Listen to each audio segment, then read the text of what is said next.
भगवान गजरमल साहेबांनी की आपण शाखेचं नाव त्याच्यावर टाकलेलं नाही, तर कृपा करून त्या शाखेचं नाव त्यांनी टाकावं.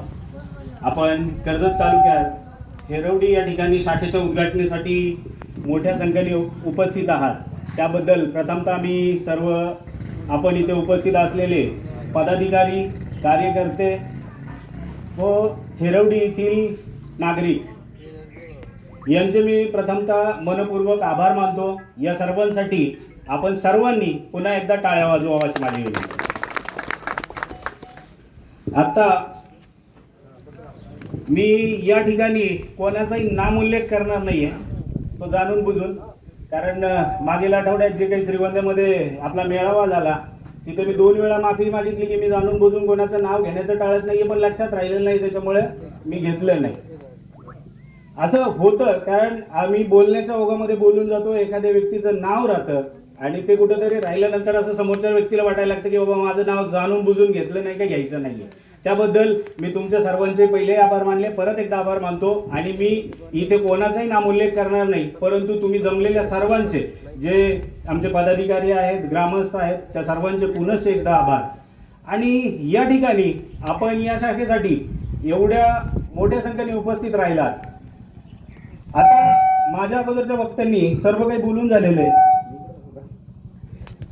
माझ्या अगोदरच्या वक्त्यांनी बरंच काही इथे तुमच्या समोर मांडलेलं आहे. मी जास्त वेळ घेणार नाही, कारण मी समजू शकतो खूप ऊन झालेले आणि कार्यक्रमाची वेळ जी ठरलेली होती त्या कार्यक्रमाला आमच्याकडून येण्यास थोडा उशीर झाला, त्याबद्दल आम्ही दिलगिरी व्यक्त करतो. शाखा उद्घाटन आणि शाखा उद्घाटनाची गरज, आपण याच्याविषयी थोडंसं मी माझे विचार मांडणार आहे आज. शाखा निर्मिती का केली पाहिजे? बाबासाहेबांनी आपल्याला सांगितलं, शिका, संघटित व्हा आणि संघर्ष करा.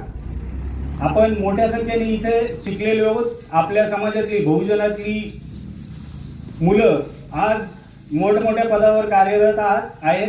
UPSC MPSC देत आहेत मुलं. म्हणजे आपण बाबासाहेबांनी सांगितलेल्या एका मार्गावर तर निघालो आणि योग्य रीतीने आपण वाटचाल चालू आहे आपली. आपण शिकलोय. बाबासाहेबांनी सांगितलं संघटित व्हा. आपण खरंच तितकं संघटित झालोय का? तर नाही. आपण वेगवेगळ्या संघटनेत, तुकडीत किंवा पक्षांमध्ये विखुरलेलो आहोत. त्याला आपल्याला एकत्रित करायचं असेल तर आपल्याला शाखा निर्मिती करणं हे महत्वाचं आहे. संघटित होणं म्हणजे काय? संघटित होणं म्हणजे एका ठिकाणी येणं, एका छत्रछायेखाली येणं, त्या ठिकाणी येऊन आपली ताकद दाखवणं, आपले हात बळकट करणे, नुसते आपलेच नाही तर आपल्या पक्षाचे हात बळकट करणे, बाळासाहेबांना ताकद देणं. आणि जसं की माझ्या अगोदरच्या वक्त्यांनी सांगितलं की संविधानच आम्ही दिलेले, तुम्ही आम्हाला काय देणार आहे. पण हे जर आपल्याला समजून घ्यायचं असेल, हे जाणीव आपल्याला होणे गरजेचे असेल तर आपण अगोदर संघटित झालो पाहिजे. आणि जसं साहेबांनी सांगितलं की तुम्ही आम्हाला काय देणार, आम्ही दिलेलं आहे. खरंच आपणच त्यांना दिलेलं आहे, पण आता जागा होण्याची वेळ आलेली आहे मित्रांनो. आपण या भ्रमात आहोत की हे काहीच करू शकत नाही किंवा काही करणारही नाही. हा आपला गोड गैरसमज आहे. आपण याच्यातून बाहेर निघणं गरजेचं आहे. याचं कारण तुम्हाला प्रामुख्याने सांगू इच्छितो, कारण रोज रोज नवीन कायदे बनत आहेत. मग हे कायदे जर बनत असतील तर आपण कुठल्या उंच नाकाने आपण बोलतोय की कायद्यात तुम्ही बदल करू शकत नाही किंवा संविधान बदलणार नाही. साहेब, आपण ही गोष्ट लक्षात घेतली पाहिजे की संविधान पोखरण्याचं काम त्यांनी हळूहळू चालू केलेलं आहे.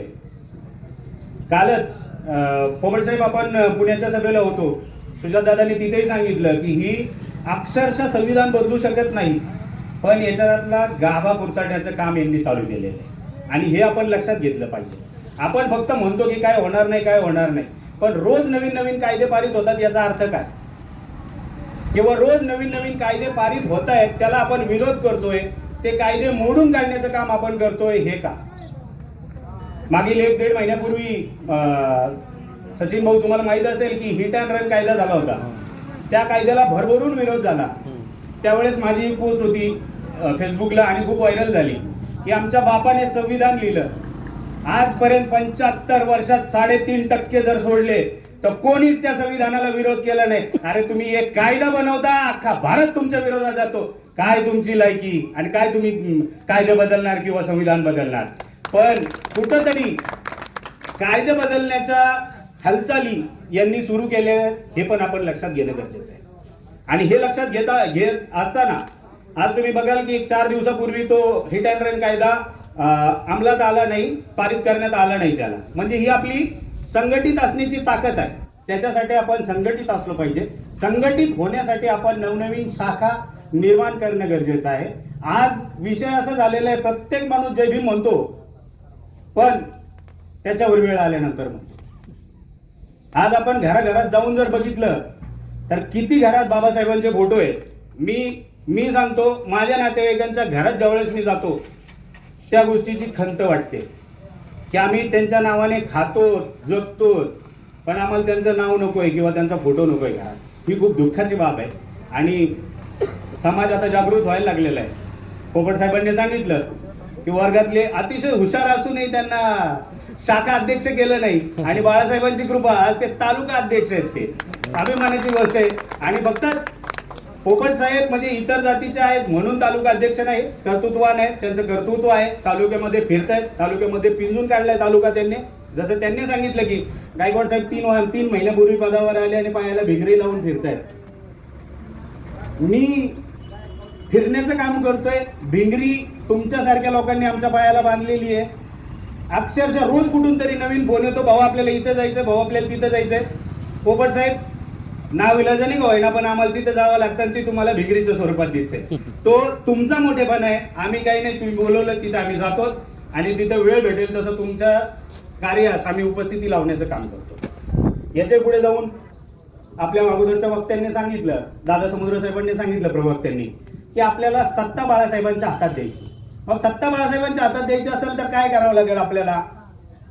सत्ता बाळासाहेबांच्या हातात द्यायची असेल तर आपल्याला एकजूट होणे गरजेचं आहे. आपल्या मताची ताकद आपल्याला कळणं गरजेचं आहे. आमच्या सचिन भाऊंनी गेल्या 1.5 महिन्यापूर्वी पोस्ट टाकली होती, कोणाचंही मटण खा, कोणाचंही चिकन खा, कोणाच्याही पाट्याला जा, पण मतदान मात्र वंचित बहुजन आघाडीलाच करा. सचिन भाऊ तुमचं अभिनंदन या ठिकाणी, कारण ठीक आहे, कोणाला थांबवू नका कुठं जाण्यापासून, पण कोणाला जाऊही नका देऊ आपल्याला मत करण्याशिवाय. कुठे गेलाही नाही पाहिजे आपला माणूस. या ठिकाणी आपण एवढ्या मोठ्या संख्येने उपस्थिती लावली. आज माझ्या 3 महिन्याच्या कारकिर्दीमध्ये माझ्या पोपट साहेब ही पहिली शाखा आहे, माझ्या हातून उद्घाटन होते. मी तुम्हाला या ठिकाणी शब्द देतो, येत्या काळामध्ये थेरवडीपासून आमची जी काही सुरुवात होईल, दक्षिणमध्ये आमच्याकडे जे 6 तालुके आहेत जिल्ह्यामध्ये, त्या 6 तालुक्यामध्ये असं एकही गाव राहणार नाही की जिथं आपली शाखा नसेल. ही आमची सुरुवात आहे आणि आम्ही 6 तालुक्यात ज्या दिवशी शाखा ओपन होतील त्या दिवशी कुठंतरी असं वाटेल की हां आपण काहीतरी केलेले. आणि नक्कीच साहेबांनी सांगितलं तसं इलेक्शनही येत्या 2-3 महिन्यातच लागेल, तर आपल्याला खूप जागरूक राहणं गरजेचं आहे आणि बाळासाहेबांचे हात बळकट करणं गरजेचं आहे. शाखा प्रमुखांना मी इथे सांगेल की जे कोणी आपल्या शाखेवरती पदाधिकारी आहेत यांची सदस्य नोंदणी करून घ्यावी. आपण यांची सदस्य नोंदणी करून घ्या, जेणेकरून पक्षाला, साहेबांना सांगा सदस्य 50 रुपयापासून आपल्या 10,000 सदस्य नोंदणी आहे. 50 रुपयाचं केलं तरी हरकत नाही. वार्षिक 50 आहे, 3 वर्षासाठी 500 आहे आणि अमर काय म्हणतात त्याला, आजीवन 10,000 आहे. तर तुम्ही